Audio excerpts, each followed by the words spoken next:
Well, a particular prosecution under this way, because one of the exciting things about humanity is its inventiveness. And as soon as we discover a new tool like fire, we immediately put it to lots of different uses that people weren't aware of, hadn't thought of. And as the internet brings extraordinary power and reach and information about everything to people's fingertips and allows people to communicate with each other across the globe, so too people will use it for, improper or distressing purposes. And I think we'll see that continue. And our job as concerned citizens is constantly to sort of monitor and help develop policies to keep things in balance. Okay, so acts of parliament aren't necessarily going to do it. But so what do you? It's better though to have a harmful Digital Communications Act than not to have one. I think it is, and it was certainly, as I say, it was much more appropriate for cyberbullying than for consenting adults. We're going to have to think of something different for consenting adults who get themselves into a circumstance where one assumes things sort of start to get out of control and people find that they've gone in deeper into a circumstance than they intended. Yeah, that is an interesting point. Peter, thank you. Peter Dengate-Thrush talking to us from the United States. Does this worry you? Mutually assured destruction with nuclear weapons has supposedly kept us relatively safe, hasn't it, for the last 60 years? But what if you design a missile you think can beat all the enemy's defences? Russia has unveiled a new super-heavy thermonuclear-armed intercontinental ballistic missile, the Sarmat. Its payload is powerful enough to wipe out Texas, France or the UK.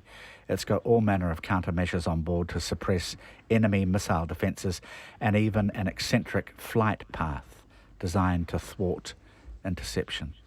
Expected to enter service in about a year and a half. And Waikato University's Professor Al Gillespie's a bit worried. He sees maybe the undoing of the nuclear agreements which keep the balance. When you read this about what the Russians are doing, there's a bit of a chill go down your spine? Whether it was the Russians or not, yes. Mutually assured destruction, we're told, has kept us safe or worked for 60 years, but that's a blink of the eye in historical terms, and there's been a lot of close calls. We know that. They've been historically recorded. I can see it I think it's important to see it from the Russian point of view. They're also surrounded by NATO and American bases with lots of missiles pointing at them. Yeah. So, it's a two-way street. Yeah. We kind of used to imagine, didn't we, missiles going up in a big arc over the North Pole from both sides, but essentially that kind of mutually assured destruction. But now there have been reports of the military, American military, talking about, the distinct possibility of using battlefield nuclear warheads, like small-scale ones that they, some lunatic has decided may actually be feasible. The whole thing would get out of hand very quickly, and it would be better to be going in the other direction, wouldn't it? Tony, just before we go, do you think do you suspect something's on the march here? Are you a little bit concerned too? Well, I've been reading all these things about war possible over Syria and various other things like that. Yeah, it is possible. This new missile would change MAD to AAD, wouldn't it? Absolutely assured destruction. It's a pretty stupendous piece of technology, but. The fact is that it's the guys in the silos that have to launch these things, and they did a survey of American soldiers and Air Force men that were in these silos that were supposed to launch the missiles. Most of them said even if they were ordered to, they wouldn't do it. Hopefully, if you know what we mean. Tony Doe, thank you so much. Finlay McDonald, you too. Thank you. Thanks, everybody. We're back tomorrow.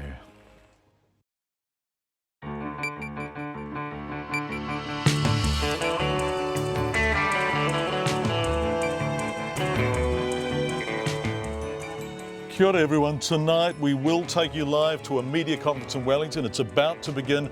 It's looking at the police use of a breath test checkpoint to target people who attended that euthanasia meeting in Lower Hutt. And the Privacy Commissioner, John Edwards, is going to join us live to discuss what we're learning. Confusion and fury in Australia over Dreamworld's plans to reopen just days after the accident that claimed 4 lives there.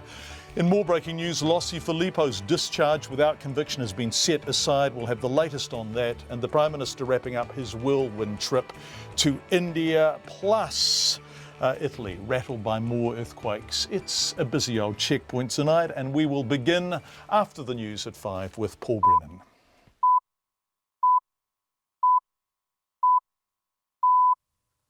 RNZ News at 5 o'clock. No, my Heidi, my good afternoon. I'm Paul Brennan. The High Court has set aside a rep rugby player's discharge without conviction for assaulting 4 people on a Wellington street. Today's ruling grants the police more time to appeal against Losi Filippo's discharge. His lawyer successfully argued in the district court that a conviction could damage Filippo's rugby career. But the Crown told the High Court that the former Wellington rep player should have been jailed for 3 to 3.5 years. A High Court judge has ruled that the injuries Filippo inflicted were grave and that the fact he was still at school and had no previous convictions at the time of the assault should not have meant he was discharged without conviction. Justice David Collins has ruled the evidence fell short of demonstrating there was a real risk Filippo would not be able to play professional rugby if he was convicted. A helicopter model blamed for 18 deaths is now subject to the highest possible level of scrutiny by the Transport Accident Investigation Commission. The Robinson helicopter has been formally added to its official watch list. The model has been plagued by so-called mast bumping incidents in which the main rotor blades strike the cabin, causing the helicopter to break up in mid-air. 14 such incidents have been investigated in New Zealand since 1996, and a Commissioner, Stephen Davies-Howard, says there's a real risk of further accidents and they're very concerned. The Commission is seeking a concerted action by the regulatory authorities, the manufacturer, operators, instructors and pilots to promote the safe operation of Robinson helicopters. Stephen Davies-Howard says the 300 or so registered Robinsons make up roughly 40% of the country's helicopter fleet. Housing New Zealand denies misusing methamphetamine testing guidelines or getting any advice that it had been doing so. The Ministry of Health says it told Housing New Zealand the guidelines were to be applied only for the clean-up of former meth labs and were not intended to monitor homes where the drug had been smoked. The Ministry has now published new rules saying meth must be found at 3 to 4 times higher than the current measure. Housing New Zealand has welcomed the changes but says the guidelines were not linked in any way to actions it had taken against tenants. The agency says the ending of any tenancy agreement is based on the fact that the consuming or manufacturing of methamphetamine is an illegal activity. New Zealand Rugby has appointed a rape crisis manager to a new position, helping with a program to encourage players to have respectful sexual relationships. This follows a string of embarrassing controversies, including a stripper who says chief players abused her and All Black Aaron Smith's tryst in a public toilet. Phil Pennington reports. Eleanor Butterworth manages Wellington Rape Crisis and before that worked at Women's Refuge. She starts next month at the Rugby Union as its Respect and Responsibility Project Manager. She'll be part of delivering a tailor-made program for players, coaches and referees about respect, including consent, sexual assault and violence prevention. New Zealand Rugby says it's a critical role, as is its other new appointment of Joe Harawira to lead an ACC safety initiative called Rugby Smart. Call Phil Pennington, tēnei. The police are about to hold a media conference in Wellington after they admitted using a breath-testing checkpoint to target a group of elderly euthanasia supporters. They yesterday admitted a breath-testing checkpoint in Lower Hutt was set up earlier this month specifically to identify people leaving an Exit International meeting. They've since referred themselves to their own watchdog, the Independent Police Conduct Authority. The authority has received 3 other complaints, including from someone who was stopped by the officers at the checkpoint. Executives from the parent company of the Gold Coast theme park Dreamworld have faced shareholders but declined to answer questions about Tuesday's fatal accident in which 4 people, including New Zealander Cindy Lowe, were killed. The company's share price has plunged since the incident. The ABC's Michelle Brown reports. 2 days after the tragedy, Ardent Leisure executives faced shareholders in Sydney. They offered condolences to the victims' families and defended the safety culture at the park, but refused to talk about what might have gone wrong. CEO Deborah Thomas also declined to discuss her executive bonus. In terms of my performance rights, that is a question for the board, it is a question for the shareholders. And it was voted today, and it's not really the time to be discussing that right now under the circumstances either. The meeting heard the Dreamworld tragedy was likely to hit Ardent's bottom line hard. Michelle Brown reporting there. It's 4.5 minutes past 5. In sport now, the New Zealand cricketers are aiming to make history and claim their first ever series victory in India. This morning's 19-run win in Ranchi has levelled the one-day series at 2-2 with the decider on Saturday. Long-serving batsman Ross Taylor says the all-round game they produced today gives them hope that they can end their winter tour on a high. Yeah, obviously 4 months on the road it becomes tough, but you know, you're going into a decider. It's pretty easy to get up for. We haven't won a series over here, so you know, we're looking forward to it. We know what we need to do to win, and hopefully we can replicate how we played today in 3 days' time. Ross Taylor there. Samoa is set to win its first Olympic medal 8 years after weightlifter Eli Opolongi competed. The International Olympic Committee has confirmed the silver medalist in Opolongi's division at the 2008 Beijing Olympics will be stripped of her medal after failing a doping test. The bronze medalist also faces being stripped for a similar offence. Opolongi initially finished 4th in the class, and Samoan officials are hoping for official confirmation in the next few weeks. And the New Zealand basketballer Stephen Adams has got his new NBA season off to a winning start. Adams' Oklahoma City Thunder team beat the Philadelphia 76ers 103-97 in a tight contest in Philadelphia. The 23-year-old centre made 16 points for the Thunder and grabbed 5 rebounds. That's the news. Tonight on Nights, we talk to a professor behind innovative research into methods to control the invasive cane toad. In New Horizons, William Dart is in, surveying the recording career of Freakwater, the old country band from Louisville, Kentucky. There's contemporary classical music with RNZ Concerts' Charlotte Wilson. The Oldest Profession Part 1, Tales from the Brothel at around 8:30. Plus, there's Our Changing World, looking at 1080 Poison, This Way Up, and the Pocket Edition of Music 101. It's all on Nights after the news at 7, RNZ National. Now, the Met Service short forecast taking us through to midnight tomorrow, Friday. And for Northland, Auckland, Coromandel and the Bay of Plenty, long fine spells. Any remaining light showers should clear up this afternoon. Waikato to Wellington, including the central high country, cloudy periods, isolated light showers north of Levin, rain late tomorrow. Briefly heavy in Taranaki and Waitomo. Gisborne through to Wairarapa, it'll be fine today, high cloud tomorrow. Nelson, Marlborough and Canterbury fine today. Rain develops tomorrow afternoon. There could be some brief heavy falls, possible thunderstorms and hail around inland Canterbury tomorrow. Otago and Southland, scattered showers today. Rain tomorrow morning, easing to a few showers tomorrow afternoon. Bulla and northern Westland, fine spells, isolated showers today. Rain tomorrow, some heavy falls, easing to a few showers in the evening. Southwestland and Fiordland, rain becomes widespread by this evening, some heavy falls there, and then easing to showers tomorrow morning, should clear up by tomorrow evening. Cloudy periods at the Chathams. It's nearly 8 minutes past 5. Thanks, Paul. We're going to take you live now, right away, to a media conference that has just begun. Wellington District Commander Inspector Paul Basham of Wellington Police talking about their use of a drink-driving checkpoint to ascertain information about people who had attended a voluntary euthanasia meeting in Lower Hutt. This is it. Focus of the police investigation. And I would like to note that this crime is a punishable by a maximum term of 14 years of imprisonment. I want to stress that the investigation is still very much in its early stages, but I am able to say at this point that our inquiries have identified other deaths that also require further investigation with respect to the serious offence of aiding and abetting suicide. As a consequence of our inquiries, police became aware of a meeting in Lower Hutt on the 2nd of October 2016. In the interests of the preservation of life, we made a decision to set up a checkpoint to obtain the details of the people who were attending this meeting, as we were concerned for their well-being. 7 cars with people from the meeting were stopped and details from 10 people were obtained. They were not questioned about the meeting. Over the following week, 9 of these people were visited and welfare and support information was provided. 1 person declined contact with police. The information obtained during this checkpoint enabled police to take advice and then provide support and information to those people who we had reason to believe may be contemplating suicide. Preservation of life was central to our intentions and our engagement.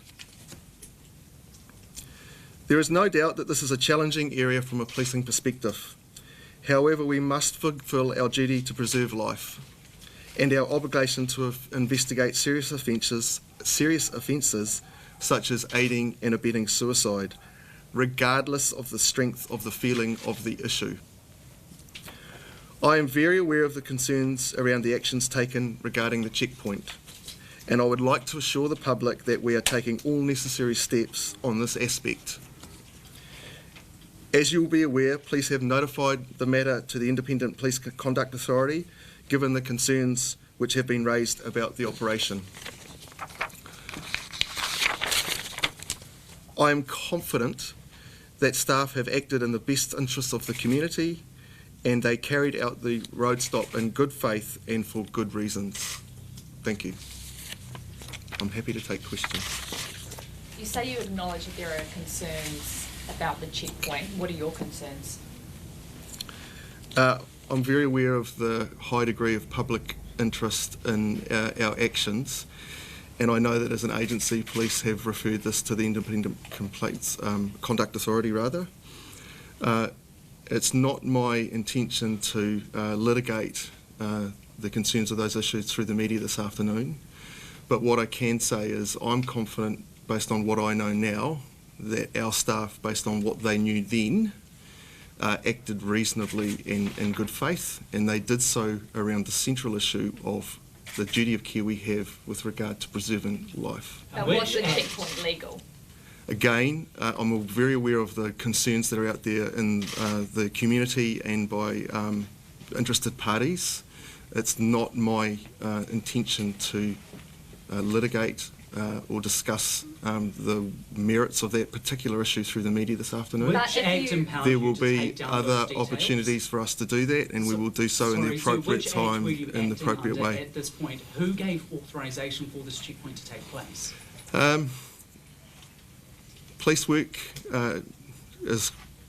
operational police work often requires our officers to make time-critical decisions.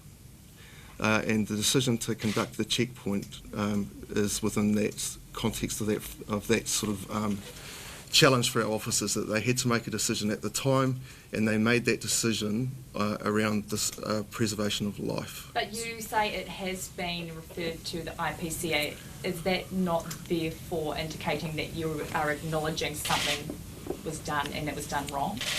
I think the police are acknowledging that there is a legitimate concern around the question you're asking me, and that we have taken, I think, what is an unusual step or a rare step to self-report to the IPCA, and quite rightly the Independent Police Conduct Authority will look into those questions, and we look forward to the opportunity to cooperate with the authority or anybody else that wants to address the issue. The issue of legality that we understand has been legitimately raised and that needs to be addressed, but it's not the time for us to address that today at a media conference. Have these people been under any police surveillance during this investigation?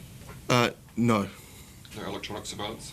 There is some aspects of the investigation in terms of the integrity of the investigation, the fact that there are some issues of sub judice and potential, depending on the long-term outcome of the investigation, that could be some sub judice and just some stuff that I can't talk about. How many suspected assisted suicides are you looking at as part of the investigation?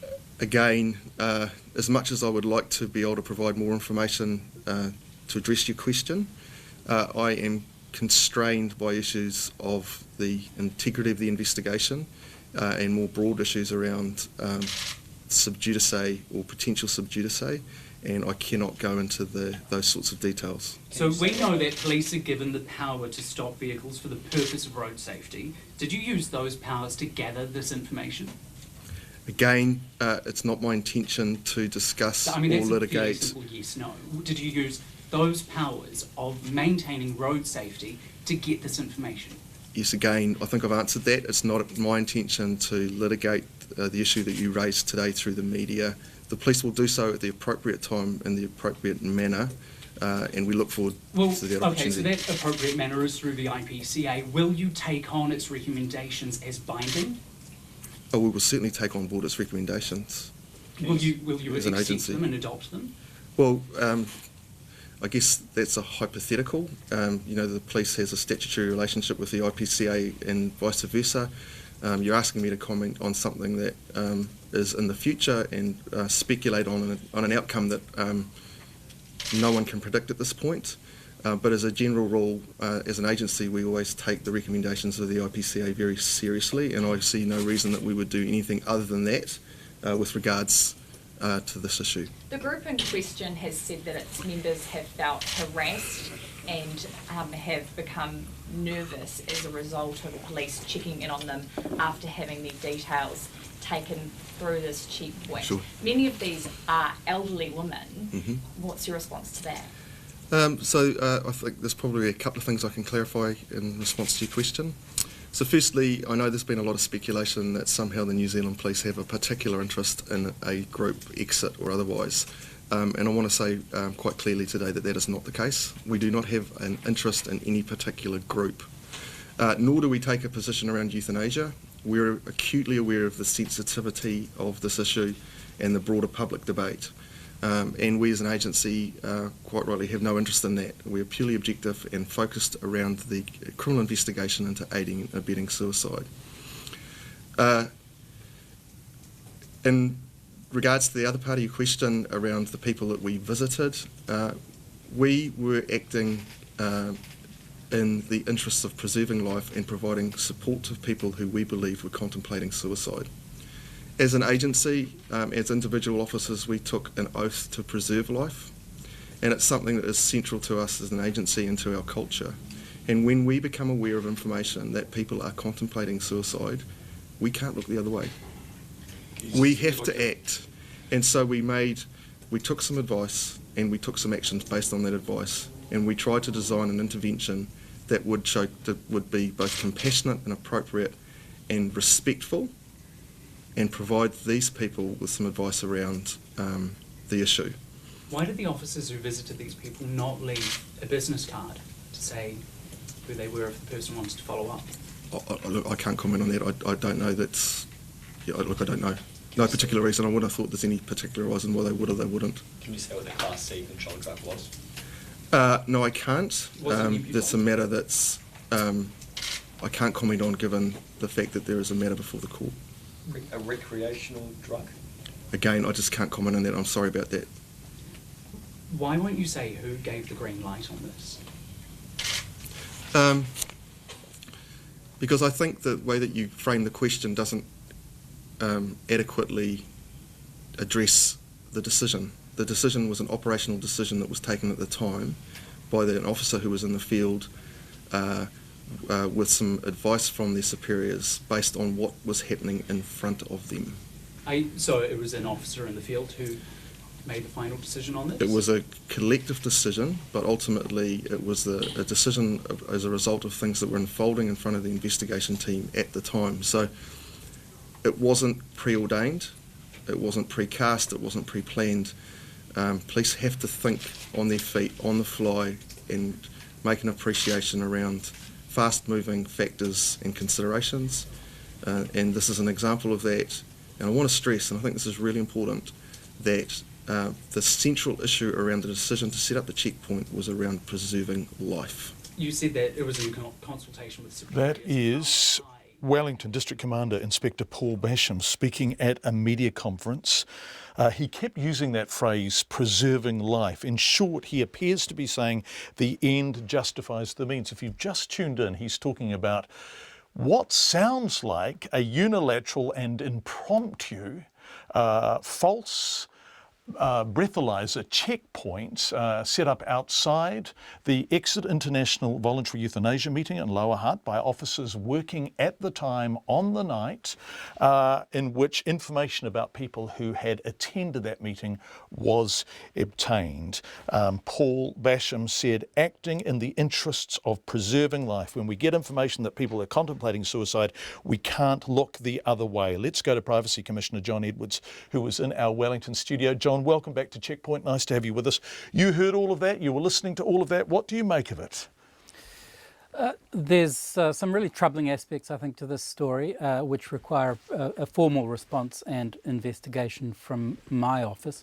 So I'll be looking into that. Whether I do that entirely independently or just in consultation with the Independent Police Conduct Authority, I haven't yet determined. But, there are some pretty troubling aspects in terms of the Privacy Act itself. You've got a statutory authority under land transport rules allegedly being used. And I have to emphasise, I haven't inquired. I'm just back in the country. I'm only going off media reports and the statements that we've heard from the police just then. But if you've got a very specific statutory authority there, you expect that the information is going to be used for that purpose. So that's one element. The other one that I find quite troubling are reports that the purpose for the collection of the information was actually misrepresented to those people. Now, the Privacy Act gives lots of latitude to the police to undertake certain things which otherwise might be a breach where necessary to avoid a prejudice to the maintenance of the law. But actually misrepresenting your purpose is not among them, I don't think. So I'd be wanting to have a close look at that. The other element that we heard there, John, was I think a kind of conflation between a statutory regulatory role of law enforcement being the maintenance of the road transport rules, and this kind of bleeding into the general pastoral care idea of we're worried about these people, we want to deliver support and advice. So I'm going to be working closely with the IPCA over the next week to just to figure out which agency will look at which dimension of this and where we might end up. John, can you just clarify this for us, because it sounds new? So as the Privacy Commissioner, you will be launching a formal investigation into exactly what has happened here and why. I haven't yet determined whether I will launch an investigation of my own motion. I am at this stage seriously considering that for a couple of reasons. One, I think both the police and the public need to have real clarity about the boundaries and the rules here. And my investigation could do that, as could the IPCA. The one thing that my office can deliver that the IPCA can't is access to remedies to the people who were affected. Now, I have heard reports that people felt quite a significant sense of intrusion when they had a subsequent visit from the police after being stopped outside that meeting purportedly for the purposes of a breath alcohol test.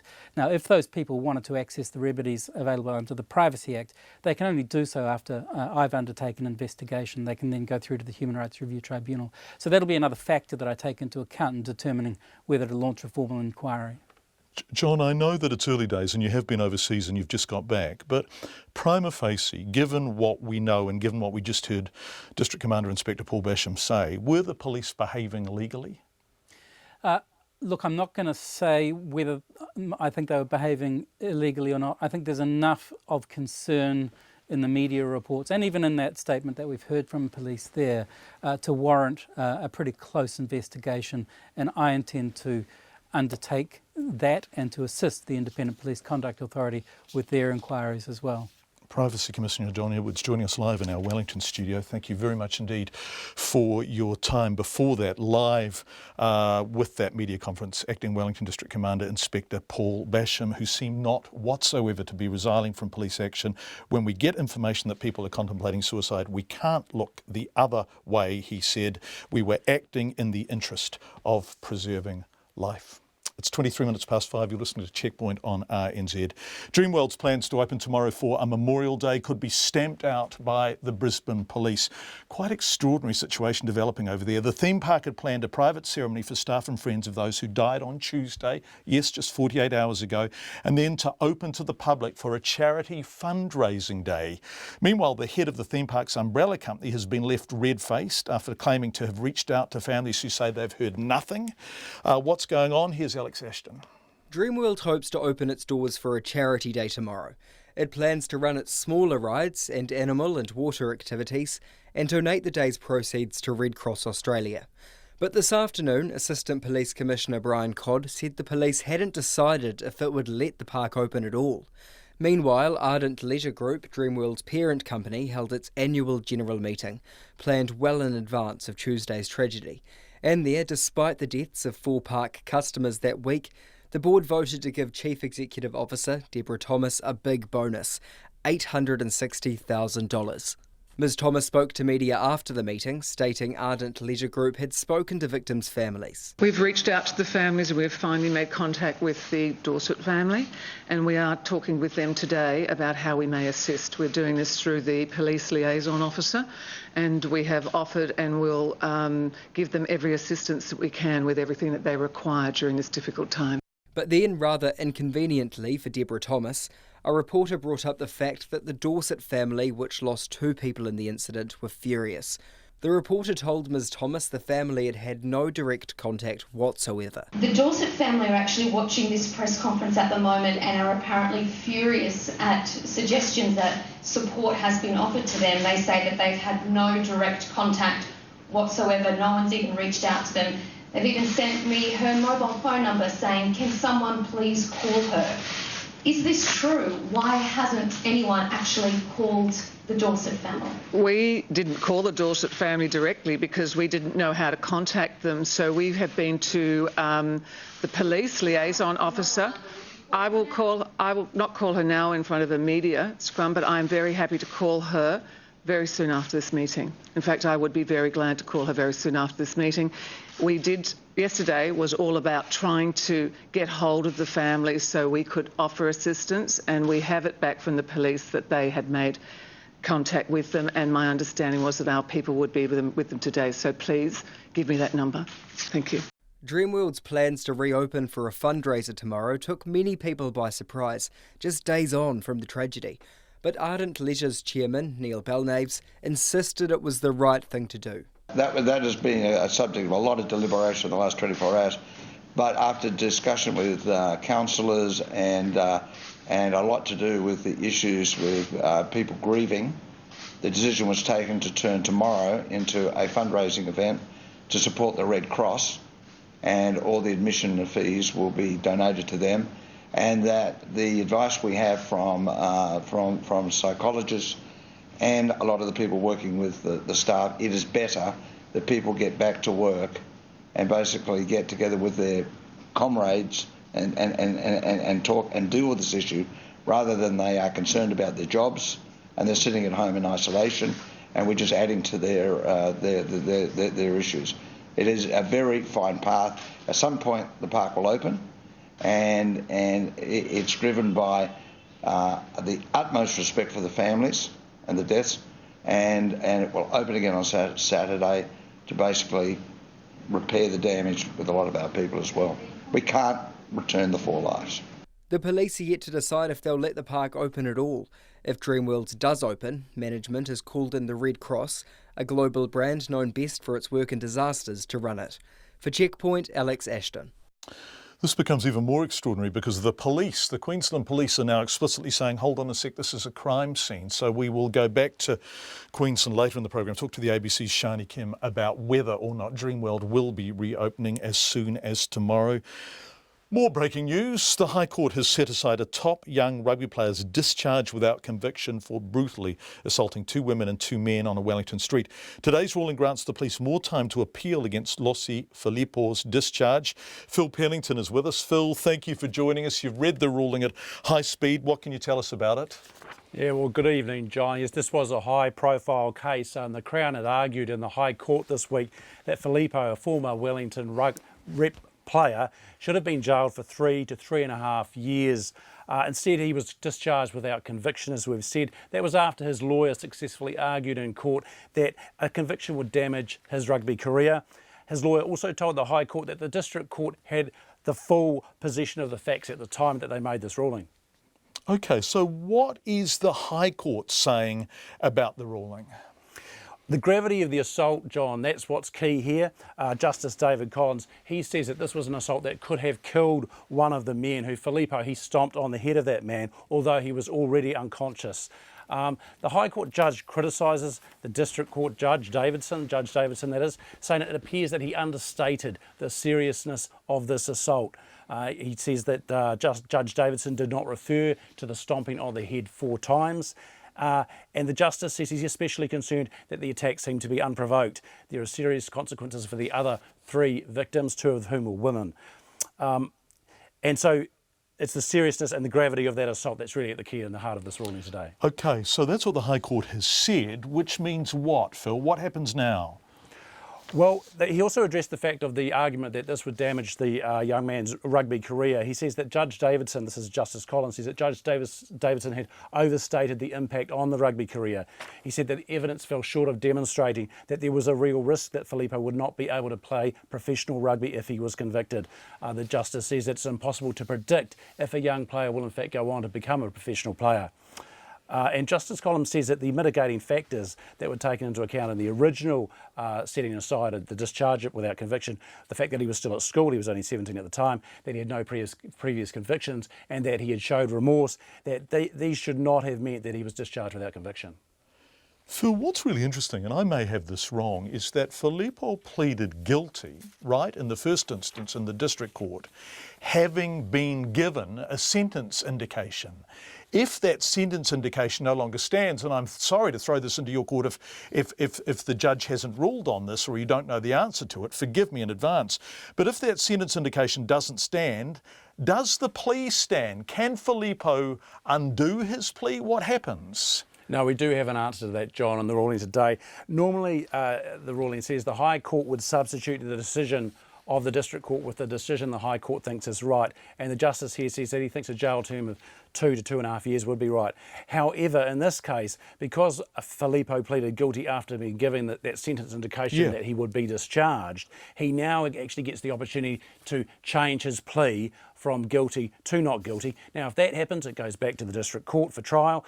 And if not, then the sentencing will go ahead, and that will all be decided on November the 2nd. Fascinating. Phil Pennington joining us, having read the decision that's just come out from the High Court this afternoon. Thanks so much, Phil. It's coming up to 29, in fact it is 29 minutes to 6. One of Lucy Filippo's assault victims, we should say alleged now, I guess, welcomes today's decision by a High Court judge to overturn his discharge without conviction. Greg Morgan says he and others will watch keenly the legal process play out, although, as Phil just said, given the original guilty plea was entered on a sentence indication of no conviction, that may now be withdrawn. The Crown told the High Court that the former Wellington Rep player should have been jailed for 3 to 3.5 years. Justice Davis Collins has ruled the evidence fell short of demonstrating there was a real risk that Filippo would not be able to play professional rugby if he was convicted. So, one of the victims saying, we're keen to see how this plays out now. That is the latest on that. In terms of what the police were saying about this Exit International breathalyzer checkpoint, the voluntary euthanasia meeting in Lower Hutt, boy, we've had a lot of feedback on that. Hi, John.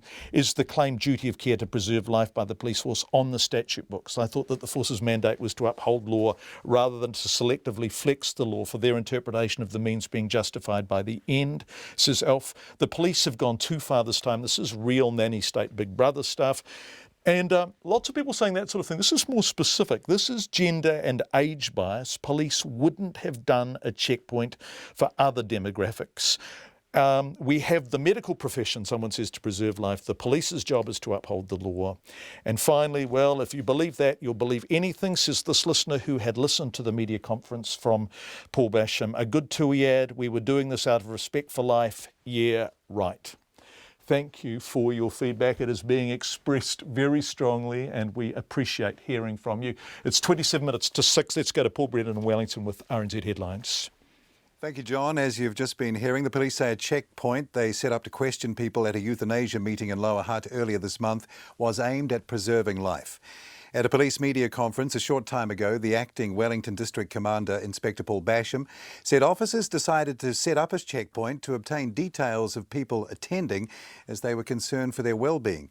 He also said their inquiries have revealed deaths that required further investigation with respect to the serious offence of aiding and abetting suicide. The High Court has set aside a rep rugby player's discharge without conviction for assaulting 4 people on a Wellington street. Today's ruling grants the police more time to appeal against Lucy Filippo's discharge. His lawyer successfully argued in the District Court that a conviction could damage Filippo's rugby career, but the Crown told the High Court that the former Wellington Rep player should have been jailed for 3 to 3.5 years. A helicopter model blamed for 18 deaths is now subject to the highest possible level of scrutiny by the Transport Accident Investigation Commission.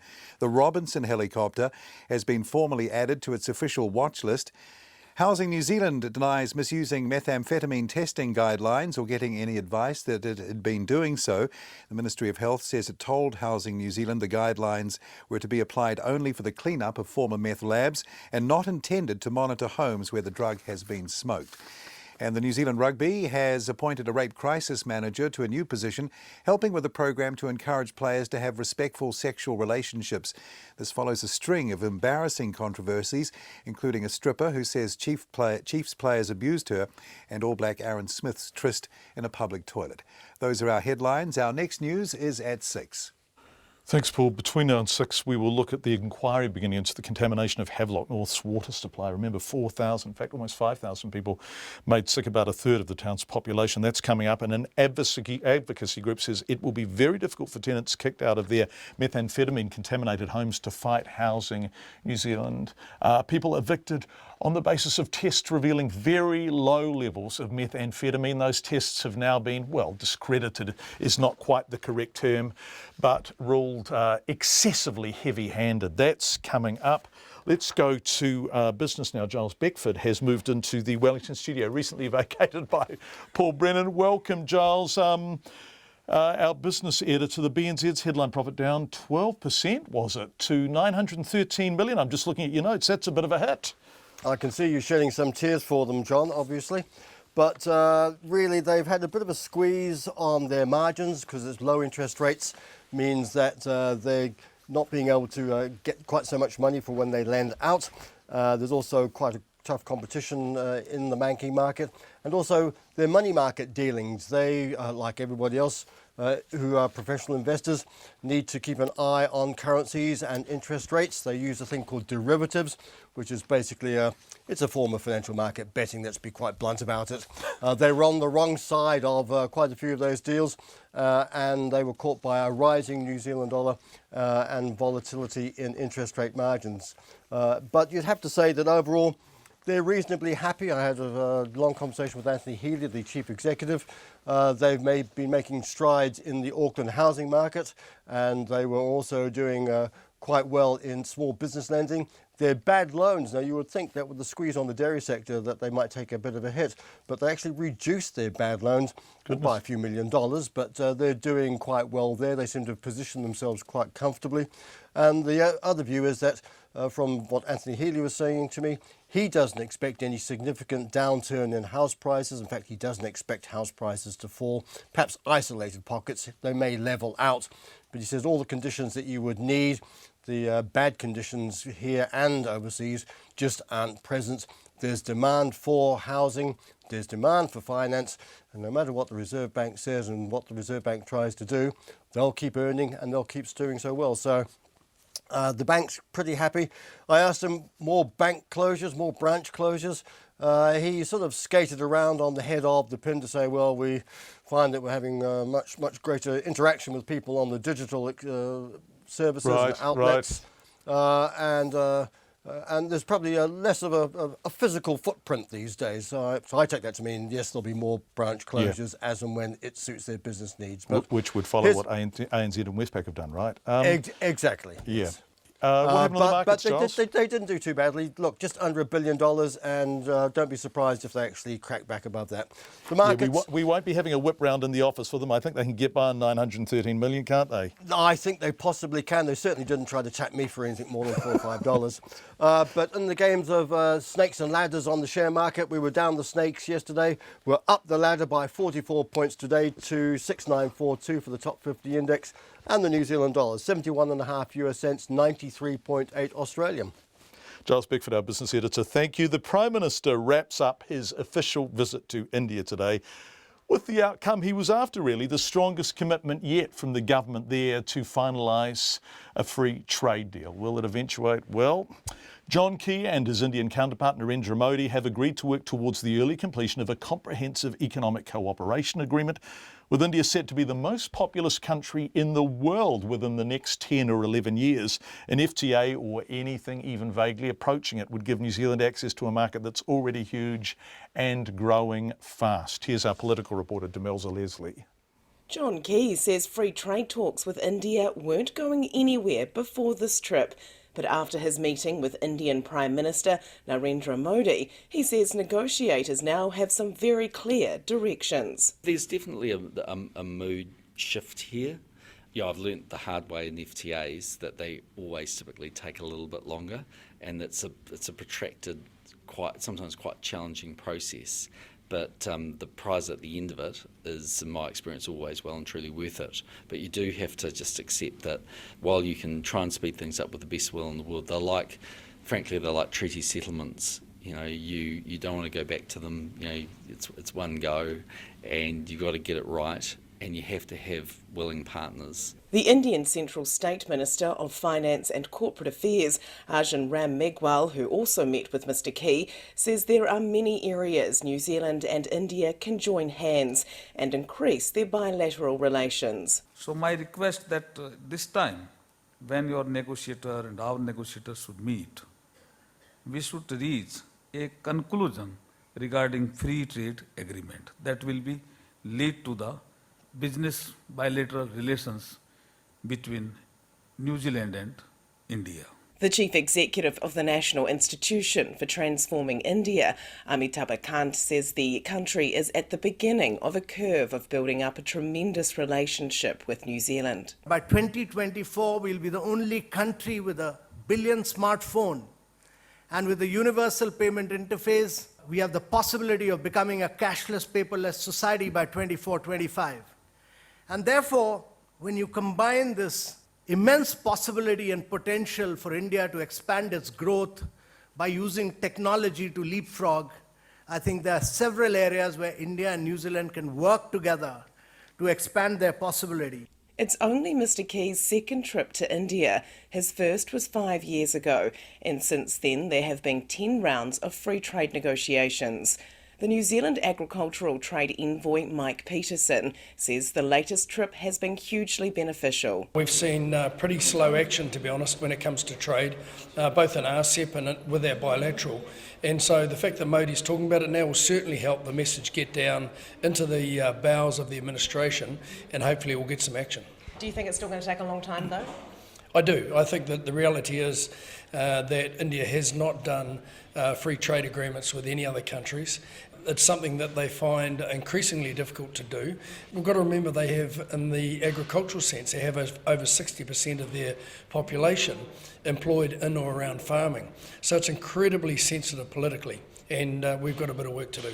Now it is up to trade negotiators to nut out a deal that the two countries will both be happy to eventually sign. In New Delhi, for Checkpoint, Demelza Leslie. Let's leave New Delhi and go to Wanganui, where the High Court has heard how a gang leader was beaten to death in an argument over a lost puppy. It heard how some of the children of the victim, Craig Rippon, watched as he was attacked. Our reporter Eric Frickberg was in court for the case, and he joins us live on the line from Wanganui. Welcome to Checkpoint, Eric. Yeah, thanks, John. It sounds like such a small thing to produce a murder charge out of an argument over a lost puppy. Is that what the court's been told? Basically as such, and it was referred to like that by the Crown Prosecutor, Harry Malaliu. Now, he actually called it a, quote, pathetic, unquote, cause for a serious offence that has led to 6 people going on trial for murder and also for participation in an organised criminal group. So what's alleged to have happened? Well, Mr. Malaliu said that Mr. Rippon died from blunt force trauma to the head, and that happened in an assault carried out by a group of people who staged an organised attack.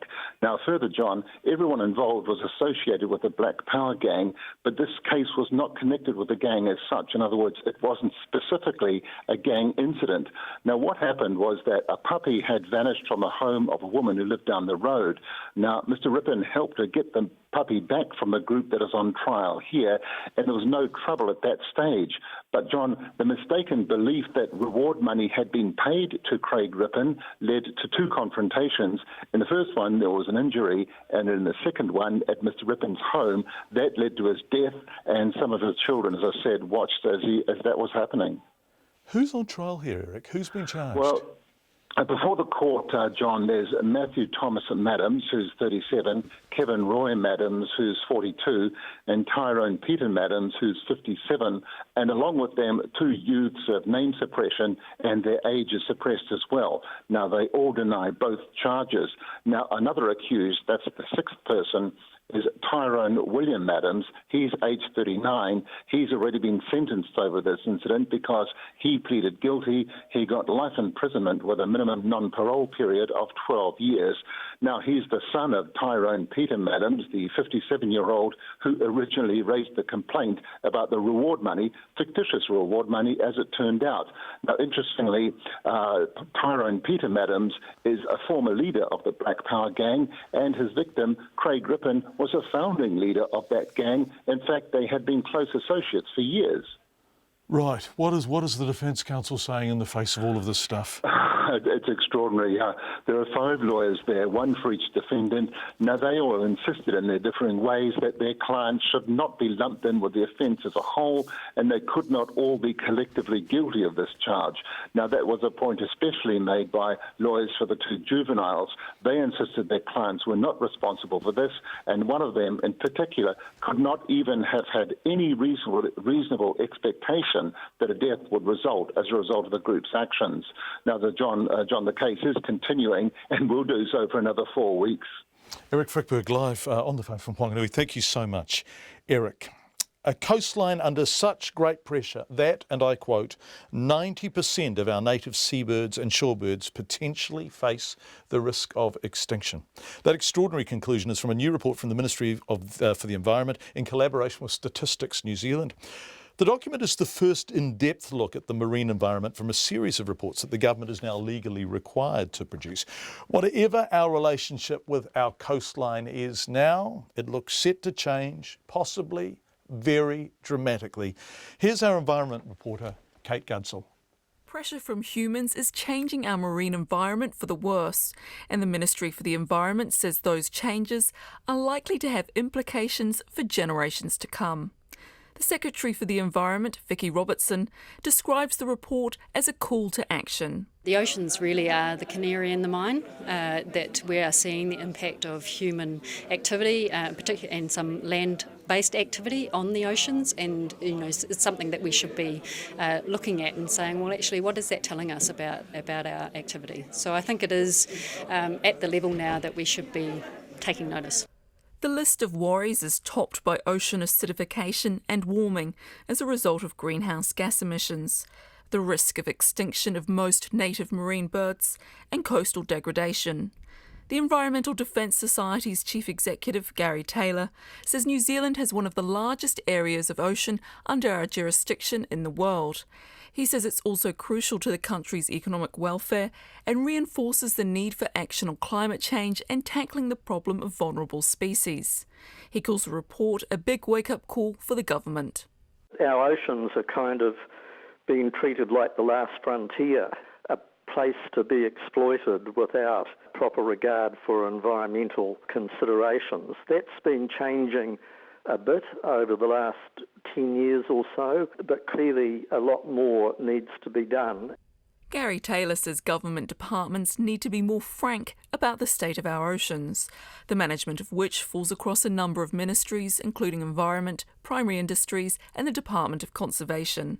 The report doesn't say so, but I think it points to the need for a separate oceans management entity that isn't conflicted in the way that the present management arrangements are. We need to get much more robust about what we can allow by way of commercial exploitation in our oceans and establish some clear environmental bottom lines out there. A report about the economic benefits of the marine environment was also released. It says the marine economy contributes $4 billion to New Zealand's annual economic activity. The fishing industry is part of that money-making, but also part of the problem. The report says some of the country's rarest native albatross, shearwater and petrel species are at high risk of being caught and killed by fishing gear. Sea lions and fur seals are also at risk of injury or death, and commercial and recreational bycatch is the main cause of death of hectors and Maui dolphins. But the report says death by bycatch has fallen. Seafood New Zealand's chief executive Tim Pankhurst says without doubt fishing does have an impact, but the industry is striving to minimise that through different measures. From hanging plastic banners at sterns of vessels to stop the seabirds harming themselves on the wires, to the way we dispose of offal so that we're not attracting the birds to the boats, setting long lines at night and when the birds aren't active, droppers on them to make them fall faster, different coloured baits, a whole range of measures that are having a really positive impact on what is seabird central out there. The next report in the series tackles the testy subject of freshwater and is due in 6 months' time. For Checkpoint, ko Kate Godsul-Tene. Lots of feedback coming in on both the Filippo case and, of course, the voluntary euthanasia meeting Checkpoint. Let's just look at the Filippo case very quickly because, boy, oh boy, you are polarised on that. This says, why is this chap Filippo being charged again while the delegate young man who was just as violent to a policewoman gets off scot-free? Doesn't seem fair to me. A conviction and jail sentence always impacts on someone's career. Why is it that in this country rugby players always get away with it whilst anyone else has to live with it? Lots of very differing points of view. Thank you for all of your feedback. We're just going to look at another story and then we will come back and read from the chapters of response we're getting to this police checkpoint and the developments from that media conference that we opened the program with live tonight at 5. The country's transport safety watchdog has taken its strongest possible action against helicopters responsible for killing 18 people since 1996. The Robinson helicopter has been formally added to its official watch list, the highest warning that can be given. But the Transport Accident Investigation Commission has stopped short of grounding the choppers because it doesn't have the power to do so. Tim Graham reports. The 300 or so registered Robinsons make up roughly 40% of the country's helicopter fleet. At the centre of the problem with them are so-called mast bumping events, in which the main rotor blades strike the cabin, causing the helicopter to break up in the air. 14 such crashes have been investigated since the mid-1990s. A Commissioner, Stephen Davies-Howard, says it's often difficult to determine the exact cause. We are extremely concerned at the number of people dying as a result of Robinson helicopters crashing in New Zealand. We need to understand why. People flying Robinson helicopters need to be aware of that concern. The Commission is seeking a concerted action by the regulatory authorities, the manufacturer, operators, instructors and pilots to promote the safe operation of Robinson helicopters. Stephen Davies-Howard says the watchdog doesn't have the power to order the grounding of all Robinson helicopters. We haven't made that recommendation. But we have highlighted the issue, and we've been in contact with the manufacturer and Robinson Helicopters and the regulator in the US and our colleagues in overseas regimes. But the fact there are 300 of these helicopters operating in New Zealand, this is not a daily occurrence, but there is something happening that's causing mast bump. And then when it happens, it's catastrophic. Asked if he would get in a Robinson, Mr Davies-Howard wouldn't give a yes or no answer. Thought about that long and hard, actually. I've been a pilot for 30 years, and we all assess risk for different reasons and have different risk thresholds. Would I get in a Robinson? I would evaluate that on the day. The makers of Robinson helicopters haven't been able to give the watchdog an explanation for mast bumping either. The Civil Aviation Authority won't ground the helicopters. Its spokesperson, Philippa Lagan, believes the choppers are safe. They obviously are concerned about the safety of these helicopters, and we believe that the helicopters are safe as long as they're flown within their recommended limits. And what we really believe is key is better pilot training and more experience. The Civil Aviation Authority has agreed to investigate cockpit video recorders in Robinsons. It says the costs and benefits are being considered and no decision has been made. For Checkpoint, Tim Graham. How hard will it be for tenants kicked out of their home after positive tests for methamphetamine contamination to fight Housing New Zealand? Well, very hard, says an advocacy group. While it's now been revealed Housing New Zealand ignored repeated warnings from senior government officials about the way it was using meth guidelines, the agency itself says the guidelines aren't as important as simple tenancy agreements. So what next now? Here's our political reporter, May Heron. The Ministry of Health told Housing New Zealand the guidelines were to be applied only for the clean-up of former meth labs and were not intended to monitor homes where the drug had been smoked. Despite that, Housing New Zealand continued to use the guidelines to evict people, often after tiny traces of methamphetamine were detected. The Ministry of Health has now made new recommendations, saying meth must be found at 3 to 4 times higher than the benchmark currently being used. Beneficiary advocate Kay Brereton says most tenants forced out of their homes are left in dire situations. It's a real kick in the guts. And, I mean, if Housing New Zealand has kicked you out, what chances have you got of finding a private rental in today's market? So these people end up homeless. It puts them in a place where it's very hard to fight your way back out of that hole, especially if you've got a label attached that you've contaminated a house. She says it's concerning to think people could have been wrongly blacklisted from Housing New Zealand. However, Ms Brereton says those evictions are very hard to fight. I don't think that there's huge amounts of knowledge in the community about how to review a Housing New Zealand decision and how to fight this eviction, as well as which the people we're talking about are often quite vulnerable positions themselves. So maybe that they have their own health issues, their own stress and anxiety that just makes it all too hard to battle. Property lawyer and Vice President of the Auckland Law Society, Joanna Pidgeon, says Housing New Zealand should step up and proactively review each case. Fundamentally, tenants, of course, do have a responsibility to look after the properties that they are in, but Housing New Zealand does have a wider social good role as well, and there needs to be a balance. And to date, it seems that the balance has been in the wrong direction. Labour's housing spokesperson Phil Twyford says the situation now requires action at a ministerial level. The Minister must take responsibility for this fiasco. $22 million in taxpayers' money has been wasted. Hundreds of State House tenants have been unnecessarily evicted. Housing New Zealand denies misusing the Ministry Health guidelines or getting any advice that it had been, and it says the guidelines are not linked in any way to actions it has taken against its tenants. The agency says the termination of any tenancy agreement is because consuming or manufacturing methamphetamine is an illegal activity, which is a clear breach of that agreement and not linked to the level of contamination. From Parliament for Checkpoint, Court Mehiran Tēnei. Just assembling a representative sample of feedback from the huge volume of it coming in. That will be next. But first, 2 powerful aftershocks have rocked the area of central Italy in which 300 people were killed by an earthquake 2 months ago. Buildings weakened by earlier shakes rattled and some crumbled, sending panicked residents out onto the streets. But there have been no further fatalities. Deborah Lutterbeck from Reuters with this report. A series of strong earthquakes hit central Italy Wednesday, striking fear among residents still rattled by a deadly tremor in August. But there were no initial reports of casualties. A 6.0 magnitude quake struck about 2 hours after an initial quake measuring 5.4. Early reports indicate that some old buildings have collapsed. But officials are not expecting the level of damage caused by a major quake in late August, which killed nearly 300 people. Electrical power was lost in some areas, and some roads have been closed. Italian Prime Minister Matteo Renzi has canceled engagements to follow developments.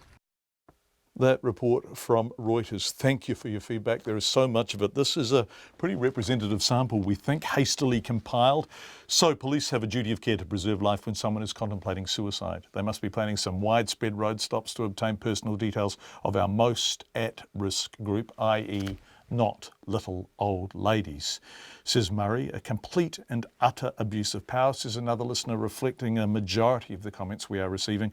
I'm 65, I'm not contemplating suicide, says Jackie. However, I don't want to have a long suffering demise, and the information at that meeting interests me in the long term. If it was life or death, why wait a week before visiting the oldies? This listener asks. Hi John, so our police are becoming our thought police. Did the police take mental health services with them to meet the people that attended the euthanasia meeting? If they truly care about preserving life and not prosecuting the leaders of the group, they would have. And hi John, the police can dress up facts, but it is simply appalling to collect information this way.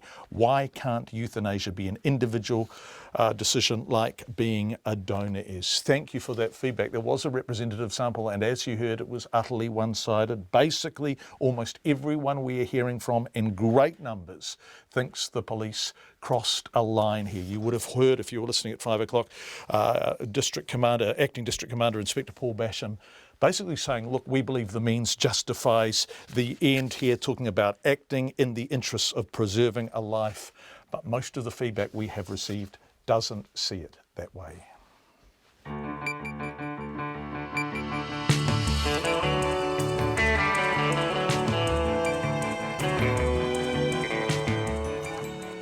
Kia ora everyone, you're with Checkpoint on RNZ National. Thank you for being with us. We are on the radio as we have always been. We're screening live on Freeview Channel 50.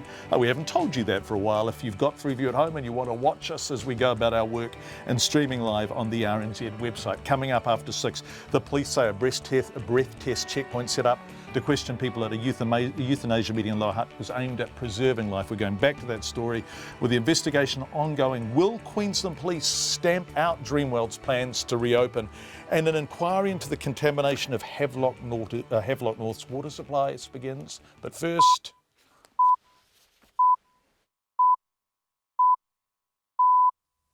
RNZ News at 6. Good evening, I'm Paul Brennan. The police say they were worried about the welfare of a number of elderly people who had attended a meeting on euthanasia, and that's why they'd set up a road checkpoint to identify them. The police confirmed yesterday an operation was conducted to identify those who attended the Exit International meeting in Lower Hutt earlier this month. The acting Wellington District Commander, Inspector Paul Basham, says the police are investigating a number of suspected assisted suicides, and the checkpoint was set up in the interests of preserving life. The information obtained during this checkpoint enabled police to take advice and then provide support and information to those people who we had reason to believe may be contemplating suicide. Preservation of life was central to our intentions and our engagement. Inspector Paul Basham says 7 cars were stopped at the checkpoint and details were obtained from 10 people. The Privacy Commissioner is troubled by what the police have done and is seriously considering an investigation. John Edwards says the police collected information from people they stopped at the checkpoint and have misrepresented why they were doing that. He says that appears to be a breach of the Privacy Act and there could be remedies for those affected. He can't say now if the police behaviour was illegal. The High Court has set aside a rep rugby player's discharge without conviction for assaulting 4 people on a Wellington street. Today's ruling grants the police more time to appeal against Losi Filippo's discharge. His lawyer successfully argued in the District Court that a conviction could damage Filippo's rugby career. But the Crown told the High Court that the former Wellington rep player should have been jailed for 3 to 3.5 years. A High Court judge has ruled that the injuries Filippo inflicted were grave and that the fact he was still at school and had no previous convictions at the time of the assault should not have meant he was discharged without conviction. A beneficiary advocate says evictions for methamphetamine contamination are very hard to fight. Kay Brereton's comment comes after it was revealed Housing New Zealand ignored repeated warnings from senior government officials about the way it was using meth guidelines to evict tenants. Ms Brereton says it's concerning to think people could have been wrongly blacklisted from Housing New Zealand.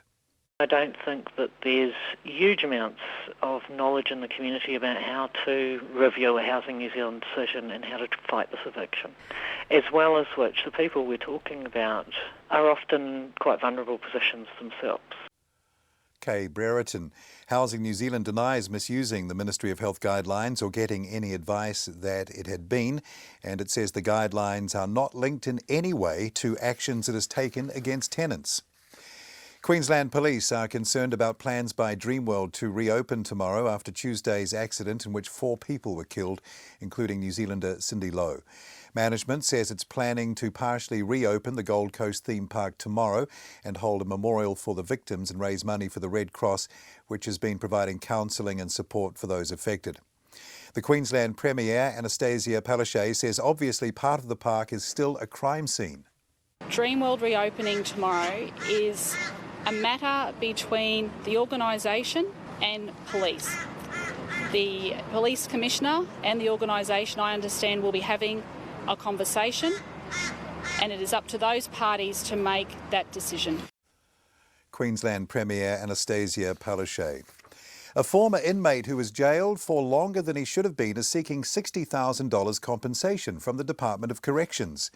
Michael Marino, who was jailed for 22 months on domestic violence and other charges, should have been released in January, but when that did not happen, he took legal action that went all the way to the Supreme Court. Here's our court reporter, Anne-Marie May. In September, the Supreme Court ruled corrections failed to factor in time spent in custody on remand when calculating Marino's release date. In his High Court claim for compensation for false imprisonment, he says he suffered shock, distress and humiliation as a result of being held in prison for nearly 4 months longer than he should have been. There is also an alternative $60,000 claim for unlawful and arbitrary detention. The case is due back in court in February. This is Anne-Marie May. Emergency services have been working through the night after 2 strong earthquakes struck central Italy in the space of 2 hours, close to the area where an earthquake killed nearly 300 people in August. Both quakes occurred east of the city of Perugia with magnitudes of 5.5 and then 6. Bad weather has been hampering efforts to assess the level of damage. Local mayors near the epicentre have reported blackouts, collapsed buildings and damage to villages, but no injuries. It's 4.5 minutes past 6. On to sport now. The New Zealand Warriors have signed the former England Rugby League coach Steve McNamara as an assistant for the next 2 NRL seasons. McNamara links up with new Warriors head coach Stephen Kearney after being an assistant coach at the Sydney Roosters in the last 3 seasons. McNamara is the 3rd assistant coach at the club alongside Andrew McFadden and Stacey Jones. Manchester United have beaten crosstown rivals City 1-0 to move into the quarterfinals of English football's League Cup. It was the second Manchester derby of the season, and it means it is now 1-1 between super managers Joe Marino and Pep Guardiola. Marino was pleased for the Old Trafford fans. Especially important because it was a way to create a better feeling in absolutely wonderful fans that I never saw in my life, something like this. After the defeat against Chelsea, to have this support is incredible because the love that these people have for the club is bigger than the results. United will play West Ham in the quarterfinals after they beat Chelsea 2-1 in a game marred by violence and the throwing of objects at the former London Olympic Stadium. 7 arrests were made. Veteran Black Sticks defender Bradley Shaw has announced his retirement from international hockey, and the Chicago Cubs have levelled baseball's World Series after winning Game 2 5-1 in Cleveland. That's the news. A euthanasia meeting. The mere fact that some people attended a public meeting means that these people were contemplating participating in a lawful activity, and that's not the case. You can't draw that line any more than you can say that because you go to McDonald's, therefore you're a hamburger. Meth guidelines. You had a cowboy industry, you had a heartless Housing New Zealand doing a whole lot of damage to people's lives. Food safety rules. The fact is the Ministry of Primary Industries have effectively lost control of it. Law and Order. Guy Aspinall and Susie Ferguson morning reports weekdays from 6. Then on 9 to noon, dozens of ancient shipwrecks have been found perfectly preserved at the bottom of the Black Sea. We'll talk to the man in charge of exploring them. And after 10, the former New Zealand police detective Simon Wyatt, who turned to crime writing after contracting the rare autoimmune disease Guillain-Barré syndrome. Join me, Catherine Ryan, on 9 to noon after morning report on RNZ National. Now the weather, the short forecast from our Met Service taking us through to midnight tomorrow, Friday. For Northland, Auckland, Coromandel and the Bay of Plenty, long fine spells with remaining light showers clearing about now this afternoon. Waikato to Wellington, that includes the central high country. Cloudy periods, isolated light showers north of Levin, rain late tomorrow, briefly heavy in Taranaki and Waitomo. Gisborne to Wairarapa, fine for the rest of today. High cloud tomorrow. Nelson, Marlborough and Canterbury, fine today. Rain develops tomorrow afternoon. There could be some heavy falls, possible thunderstorms and hail inland Canterbury. Otago and Southland, scattered showers today. Rain tomorrow morning. That rain should ease to a few showers tomorrow afternoon. Bulla and Northern Westland, fine spells. Isolated showers for the rest of today. Rain tomorrow. Heavy falls, easing to a few showers tomorrow evening. Southern Westland and Fiordland, rain becomes widespread this evening. Heavy falls. Rain eases to showers in the morning, clearing by tomorrow evening. Cloudy at the Chathams. It's 8 minutes past 6. Thank you very much, Paul. You are with Checkpoint on RNZ. Let's go back to the story of the police checkpoint that targeted people who attended a euthanasia meeting but was posing as a fairly routine drink driving check scenario. It was part of an investigation, they say, into a number of deaths. All of this has broken in the last hour. The police confirmed yesterday an operation was conducted to identify the elderly people who attended the Exit International meeting in Lower Hutt earlier this month. But an hour ago, Acting Wellington District Commander Inspector Paul Basham gave a media conference and elaborated on why the police did it, how they did it and who did it. Our reporter Alex Ashton has these latest developments. In August 2016, the coroner told the police of a post-mortem investigation in which a Class C controlled drug was found in a dead person's bloodstream. The acting superintendent Paul Basham says the death wasn't suspicious and the person didn't have a terminal illness. Following the coroner's call, the police launched an investigation. Section 179 of the Crimes Act, which is aiding and abetting suicide, is the principal focus of the police investigation. And I would like to note that this crime is punishable by a maximum term of 14 years imprisonment.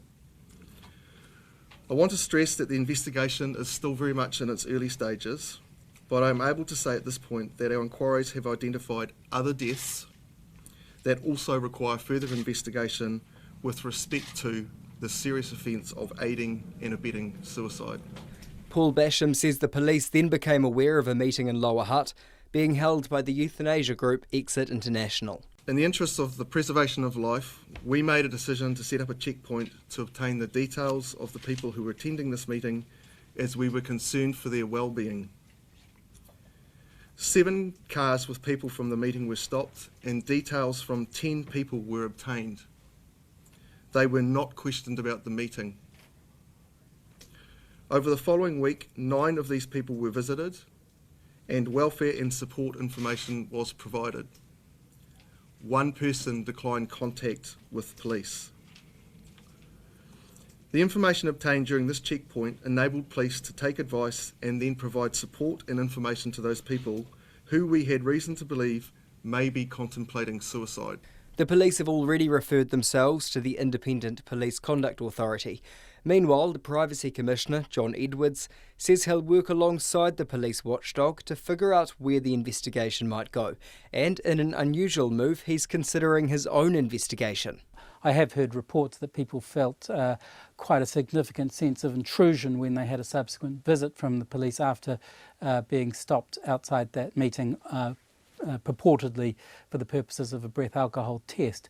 Now, if those people wanted to access the remedies available under the Privacy Act, they can only do so after I've undertaken an investigation. They can then go through to the Human Rights Review Tribunal. For Checkpoint, Alex Ashton.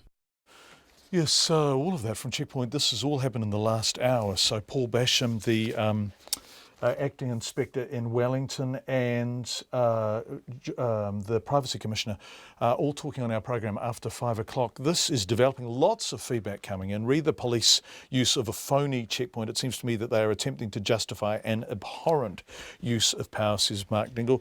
Certainly, Paul Basham did say in that media conference they were acting in the interests of preserving life. When we get information that people are contemplating suicide, we can't look the other way, he said. Aiding and abetting suicide is a serious crime, he said.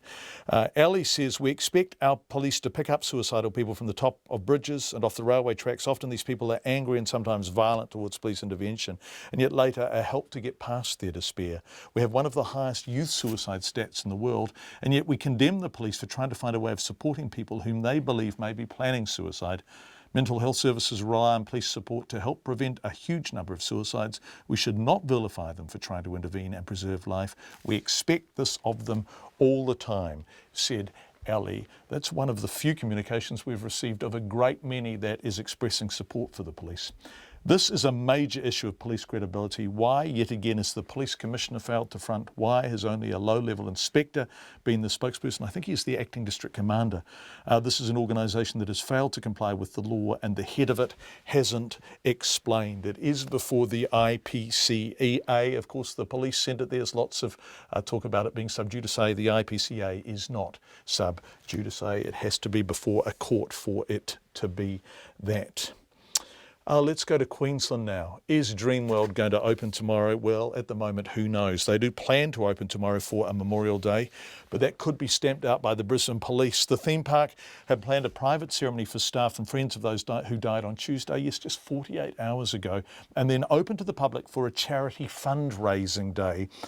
But at a media conference this afternoon, Deputy Police Commissioner Brian Codd said that while the park had hoped to reopen officially on Saturday, that's just business as usual, an investigation was still ongoing and further discussions were needed. In short, the ride on which the people died is a crime scene and police are still working at it.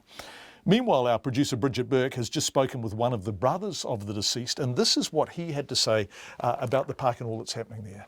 If there was any comment, I'd just say we're not even in a position to think about that. So, you know, for us, it's about Brucey and Luke and Kate, and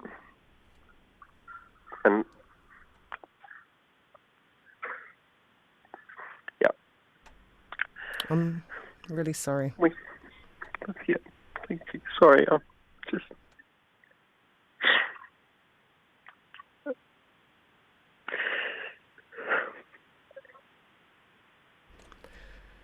Have you got the support that you expect and need at this time? We have family, you know, and friends, lots of friends, and lots of my brother's friends, many. I'm not interested in engaging about the park. You know, it's for us, it's personal. It's not. I think people have to make their own decisions about what's right. Will Dreamworld reopen tomorrow? Well, quite remarkably, despite the fact it still contains a crime scene and that the accident in which 4 people died was only 48 hours ago. That is a possibility. But it's one that seems to have been driven by the Gold Coast theme park itself. The Queensland Premier was uncertain about it. Queensland's police seem uncertain about it. So is there any wider support for what seems a singular desire from Dreamworld's owners for it to reopen its doors in part tomorrow morning and then in full on Saturday? I asked the ABC's Shani Kim. Well, John, it's an interesting question because late yesterday the park did announce that it would partially reopen tomorrow for a special Memorial Day dedicated to the victims, with all the proceeds to be donated to the Australian Red Cross. And there was to be smaller rides on offer, the animal attractions, the water park. And then this morning, after Dreamworld's parent company had its annual general meeting in Sydney, they announced the park will be fully up and running again from Saturday onwards, with the exception, of course, of the Thunder River Rapids ride. But there was, I must say, a stunning development this afternoon with Queensland's Premier Anastasia Palaszczuk holding a press conference with the Commissioner of Police, essentially throwing the park's reopening plans into doubt. She said that the Police Commissioner would be speaking to park management today and that any decision to reopen the park would depend on how long police needed the scene quarantined for their investigation. So I must say it's become a little bit unclear as to what happens from here. Even more unclear because I've just watched the Assistant Police Commissioner and he's saying, look, this is a crime scene. People can't go anywhere near it. So this is bewildering in the context, of course, of an $800,000 bonus paid to the CEO of Dreamworld. Now, the board has instantly said, yeah, that's for work done over the past 12 months. This accident is not material. But, of course, some of the discussions are about maintenance. Was enough money spent on maintenance? And there are now big disagreements over the safety culture of Dreamworld. The union saying one thing, management saying another.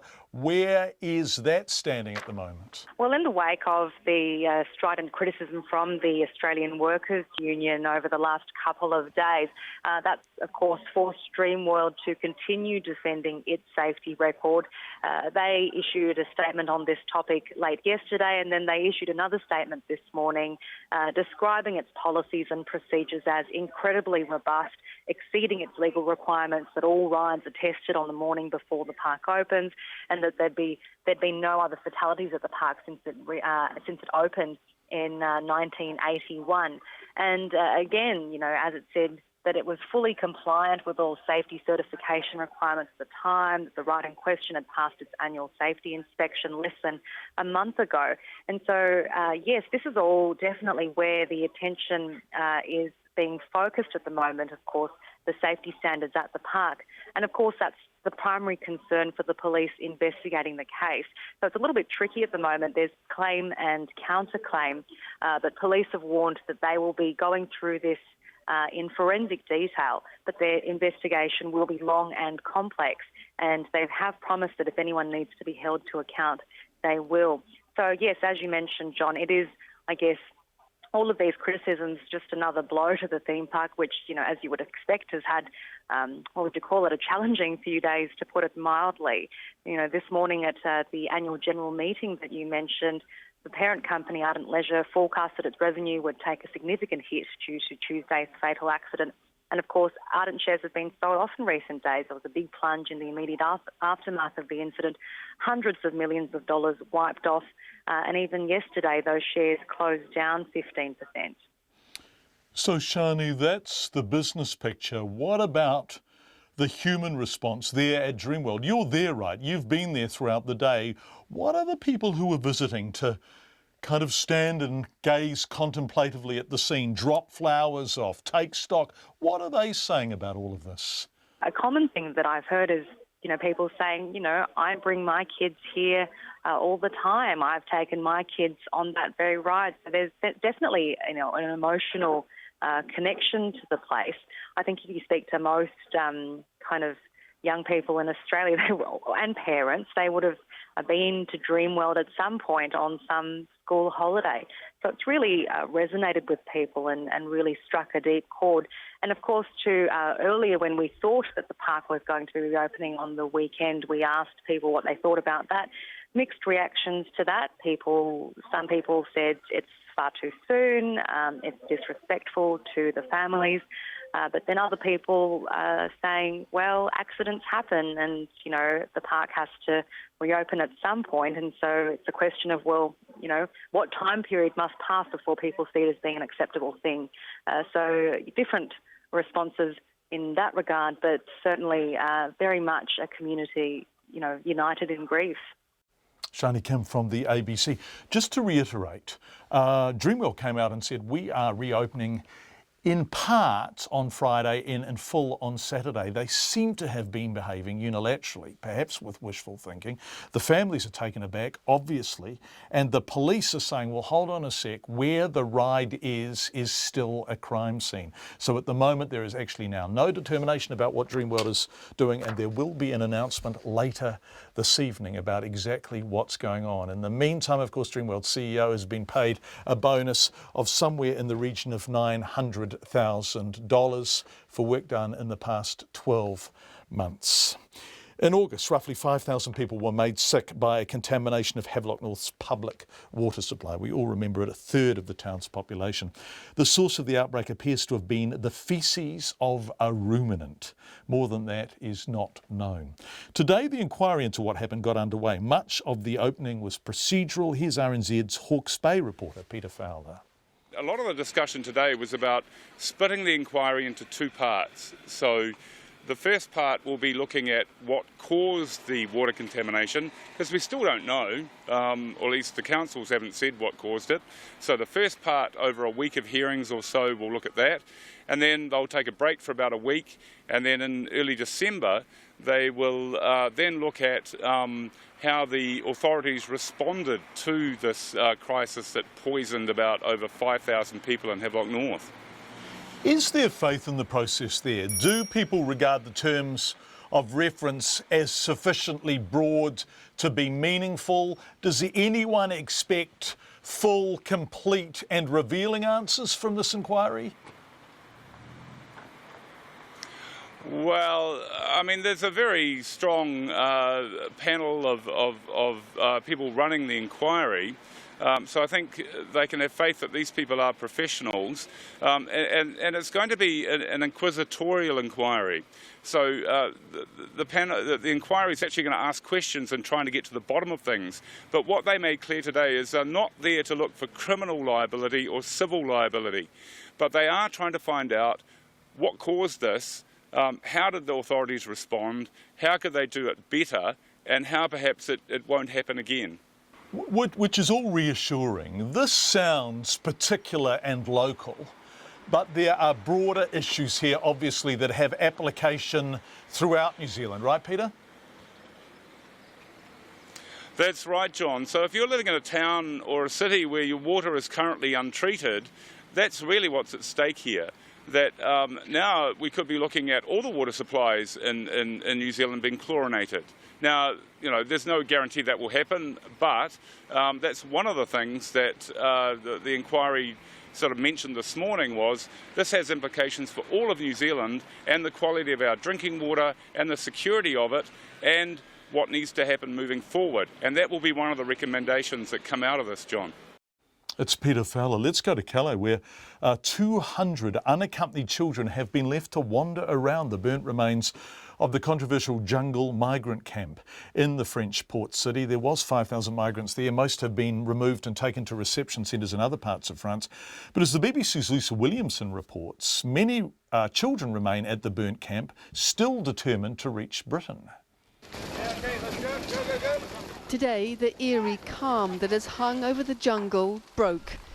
The ending of the camp telegraphed across the Calais sky. Shelters set ablaze, in protest perhaps, or resignation tinged with revenge. So far there's been very little resistance to this clearance, but the operation seems to be reaching a tipping point. Those who want to go have left. Those who are still here have a different point to make. At the camp's borders, those who still had homes inside watched and waited, held back by riot police.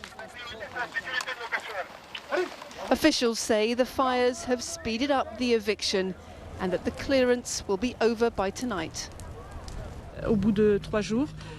We're seeing that after 3 days, the migrants are here. 5,000 have come to this centre so far. There are still some outside.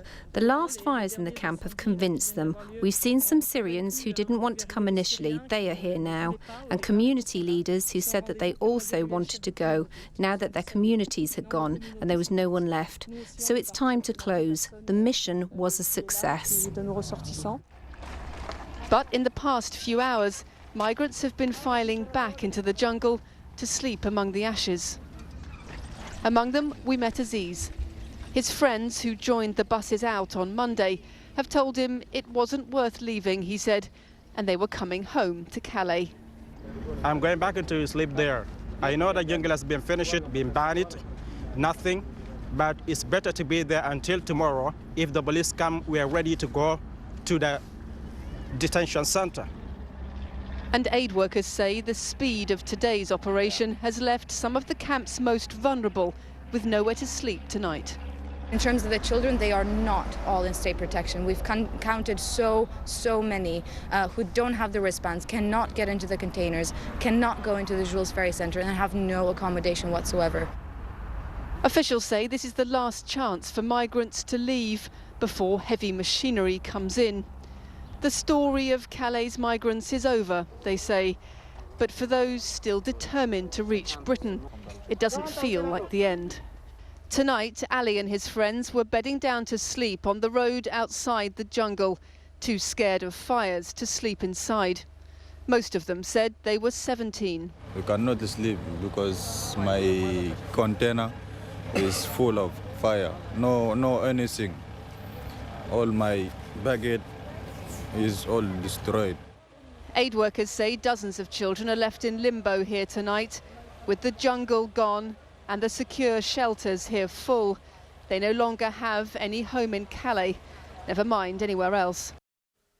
That's the BBC's Lucy Williamson. Let's end their programme tonight by going from Calais to Iceland, where a party favouring democracy, government transparency, decriminalising drugs and offering asylum to Edward Snowden could form the next government when the country goes to the polls on Saturday. Yep, Iceland. Deborah Latterbeck from Reuters explains. Riding a wave of anger over perceived corruption among Iceland's political elite, the so-called Pirate Party is doing well in the polls ahead of Saturday's general election. The Pirate Party promises to clean up corruption, grant asylum to Edward Snowden, and accept the Bitcoin virtual currency. Gunnar Helgi Kristjansson at the University of Iceland. What's different in the present election is a paradox.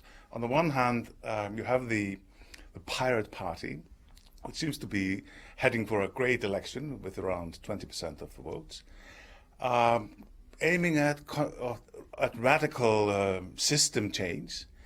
But if you ask the voters about their interest in the election, it's pretty mundane. It's the health system. It's the lot of the elderly and the disabled and housing.